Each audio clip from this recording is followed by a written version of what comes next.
The night air over Silverfang territory was cold and sharp, the kind of cold that settled into bones and stayed there.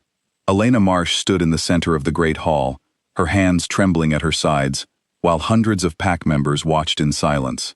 She was not shaking from the cold. She was shaking because the man standing before her, the man she had loved quietly for 2 years, was about to destroy her. Alpha Damien Cross did not look at her the way a mate should look at another. His jaw was tight, his eyes distant, as if he had already decided she was nothing to him. Behind him stood his beta, Corin, arms crossed, a satisfied smile hidden just beneath his calm expression. It was Corin who had brought the accusation. It was Corin who had claimed that strange silver light had poured from Elena's window 3 nights in a row, and that only dark magic could explain it. Elena had tried to speak. She had tried to explain that she did not know what the light was, that she had woken each time frightened and alone, with no memory of causing it. But an Omega's voice carried little weight in Silverfang, especially when the accusation came from someone the Alpha trusted. "Damien," she said softly, using his name instead of his title, hoping it might remind him of the quiet mornings they had shared, of the 2 years she had waited patiently for a bond he refused to complete. "Please, you know me. I would never bring harm to this pack." Damien's expression did not soften. If anything, it hardened further. He had never wanted this mate bond. From the moment fate had chosen her, and Omega, as his match, he had felt cheated, embarrassed, weakened in the eyes of his rivals. He had kept her at a distance for 2 years, refusing to complete the bond, telling himself it was strategy, though deep down he knew it was pride. Now, faced with pressure from his council, and the fear of appearing weak before other packs, he saw only one path that would protect his reputation. "I cannot ignore what has been witnessed," he said, his voice carrying across the hall. "Whatever you are hiding, Elena, I will not risk this pack for it." He stepped forward. The pack held its breath, and then, in front of everyone, he tore the mate mark from her shoulder, the silver crescent that had bound her to him, since the day fate chose them. Elena gasped, pain shooting through her body, not just from the physical wound, but from the shattering of whatever hope she still carried. "You are banished from Silverfang territory," Damien said, his voice flat, final. "Do not return." Elena looked at him one last time. She searched his face for any flicker of doubt, any sign that he might stop this. There was none. So she turned, walked past the crowd who would not meet her eyes, and left the only home she had known. The forest beyond Silverfang land was called the Whisper Woods, a place pack members avoided out of old superstition. Elders spoke of it as sacred ground, protected by something older than the packs themselves, though no one alive could say exactly what. Elena walked for hours, her wound aching, her heart aching more. She did not care where she went. She only wanted to be far from the pack that had cast her aside. By the time exhaustion overtook her, she had wandered deep into the woods, farther than any pack member dared to go. She stumbled upon a small clearing where a circle of pale stones surrounded a single tall stone at the center, smooth and silver white, glowing faintly, even without moonlight touching it directly. She did not know it, but this was the Moonstone Altar, spoken of only in the oldest legends, the place where the moon goddess herself was said to have once walked among wolves. Elena's legs gave out. She collapsed at the base of the altar, tears finally falling freely now that no one was watching. She pressed her hand against the stone, not out of reverence, but simply because she needed something solid to hold on to. "Why?" she whispered into the night. "Why does no one see me? Why was I never enough?"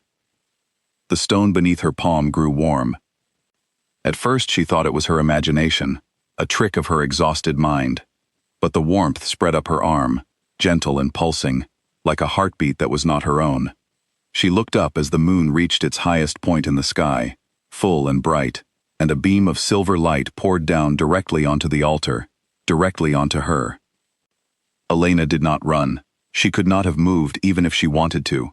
The light wrapped around her like a warm cloak, lifting her hair, brightening her skin, and for the first time in her life, she felt something stir deep inside her that had always been asleep. It did not hurt. It felt like coming home to a place she had never known existed. When the light faded, Elena knelt in the clearing, breathing hard, her eyes now touched with a faint silver glow that had not been there before. And standing across from her, formed from moonlight itself, was a figure, a woman, tall and radiant, her form shifting like mist, yet somehow completely real. Elena Marsh, the figure said, her voice like wind moving through leaves. Daughter of the old bloodline. Do you know who you are? Elena shook her head, too stunned to speak. I am the one your ancestors called the moon goddess, the figure continued. And you, child, are my chosen. Born of a bloodline hidden for generations, meant to unite the packs when the time was right. That time is now. Elena felt tears rise again, though these were different from the ones she had cried at Silverfang. I do not understand. I am an Omega. I have always been the lowest in my pack. No one has ever valued me. The goddess's expression softened, filled with something like sorrow. Strength was never measured by rank, Elena. It was measured by heart. I chose you long before you were born, not despite your gentleness, but because of it. The light your pack feared was never dark magic. It was your true nature, awakening slowly, waiting for the moment you needed it most. The goddess reached out and touched Elena's forehead. In that instant, Elena understood everything. She understood why she had always felt different, why animals in the pack seemed calmer around her, why the moon had always felt like a friend rather than a distant light in the sky. She understood that the very thing that had gotten her banished, the strange silver glow from her room, had been her own power beginning to surface, frightened and uncontrolled, because she had never been taught what she was. You are the chosen queen, the goddess said. Not of one pack, but of all packs who honor the old ways. Rise, Elena. It is time the world saw you as you truly are. When Elena rose from the ground, she was not the same woman who had knelt there minutes before. Her posture was different, steadier. Her eyes held a quiet strength that had always been there, simply unseen. The moonstone altar behind her glowed brighter than it had in 100 years, a beacon visible for miles across the night sky. Word of the awakening spread faster than any messenger could carry it. Wolves from every territory felt the shift in the air, an ancient pull drawing them toward the Whisper Woods. By dawn, packs that had never spoken to one another in peace stood together at the edge of the clearing, staring in awe at the woman surrounded by silver light. Elders who remembered the old prophecies fell to their knees first, whispering words that had not been spoken aloud in generations. Soon, the rest followed. News reached Silverfang by midday. Corin, the beta who had accused Elena of witchcraft, went pale when he heard the description of the woman at the center of it all. He knew, even before anyone said her name, exactly who they meant. Damien heard the news while standing in the same hall where he had banished her. At first he refused to believe it. He told himself it was a trick, a rumor spread to weaken his authority. But when 3 separate pack leaders sent word confirming what they had seen with their own eyes, something cold settled in his chest. A memory surfaced, unwanted and sharp, of the silver light from Elena's window, the light he had never once investigated himself. He rode for the Whisper Woods before he even decided to go, some instinct pulling him forward faster than his own thoughts could keep pace. When he arrived, the sight before him stole the breath from his lungs. Elena stood at the center of the clearing, surrounded by dozens of pack leaders kneeling in a wide circle around her. She wore no crown, no elaborate robes, yet she looked more like a ruler than any alpha he had ever known. Her eyes, once soft and uncertain, now held a calm authority that silenced the clearing the moment he stepped into it. She saw him immediately. Their eyes met, and for a moment, everything else in the clearing seemed to fade. Elena, he said, his voice breaking slightly as he stepped forward. The kneeling leaders shifted uneasily, unsure whether to stop him or let him pass. Elena raised a single hand, and they remained still. You have no right to be here, she said, though her voice was not cruel. It was simply certain, the voice of someone who no longer needed to raise her tone to be heard. I was wrong, Damien said, closing the distance between them despite the tension rippling through the clearing. I let my pride decide your fate. I let fear of what others thought matter more than the truth. I should have trusted you. I should have protected you, not thrown you away. Elena studied him for a long moment. She remembered every night she had waited for him to complete their bond, every excuse he had given, every small cruelty disguised as duty. She remembered the mark torn from her shoulder in front of the pack that was supposed to be her family. "You did not simply fail to protect me," she said quietly. "You chose your reputation over your mate. You chose the words of a man you should have questioned over the woman who never gave you a single reason to doubt her." Damien had no answer for that, because there was none. He had known, even as he tore the mark from her skin, that something about the accusation felt wrong. He had ignored that feeling, because it was easier than standing against his own counsel. "I am not asking you to forgive me," he said finally. "I know I do not deserve that. I only wanted you to know that I understand now what I lost, and what I nearly destroyed." Behind him, whispers moved through the crowd.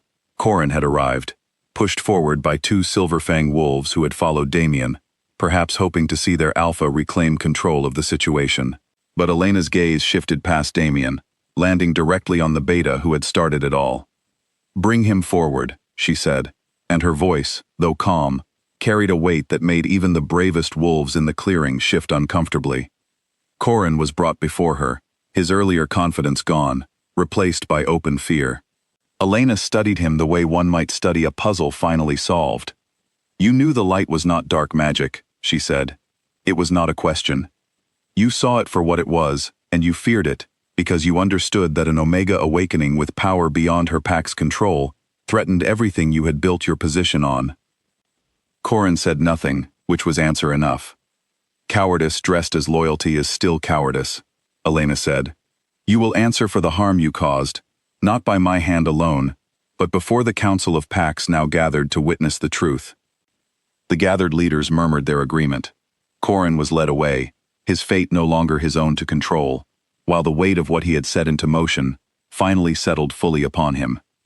Damien remained standing before Elena, waiting, though he did not know what he was waiting for. Perhaps punishment, perhaps dismissal. What he received instead was something he had not expected. "I will not destroy you the way you nearly destroyed me," Elena said. "Vengeance was never part of what I was chosen for, but you can no longer lead Silverfang as you have. A pack led by pride and fear will only repeat what happened to me, to someone else, someday." "What will happen to me?" Damien asked quietly, and for the first time, he sounded less like an alpha and more like a man who understood, fully, what he had thrown away. "You will serve under the leadership the council appoints," Elena said.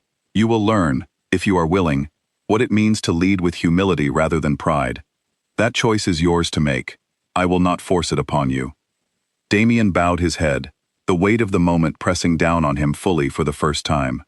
He had lost his mate, his title, and the respect of the pack he had spent his life protecting through fear rather than wisdom. Yet standing before Elena now, surrounded by the silver light that marked her as something far greater than he had ever imagined, he understood that this outcome, however painful, was the only just one.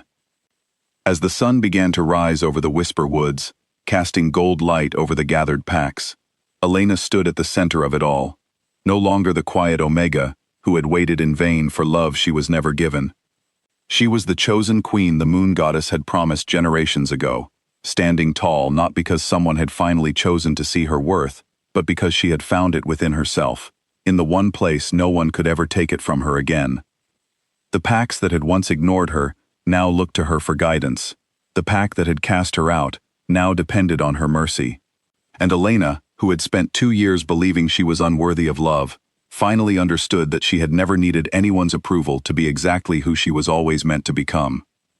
The moon set slowly behind the trees, but its light remained with her, quiet and constant, a reminder that some things, once truly awakened, never fade again.